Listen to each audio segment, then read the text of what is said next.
TV news కి స్వాగతం. ముందుగా హెడ్లైన్స్. சி ஜோசப் விஜய் எனும் நான்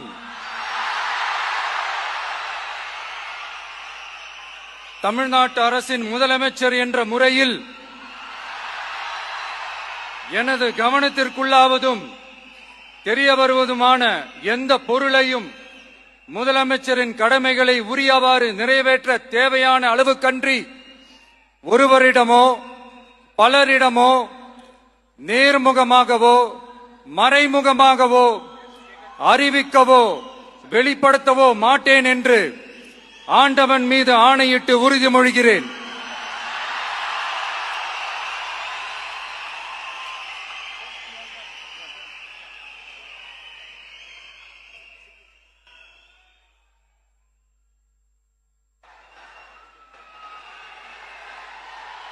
மாதங்களுக்கு 200 யூனிட்கள் கட்டணமில்லா மின்சாரம் வழங்கும் ஆணையிட்டுள்ளார்.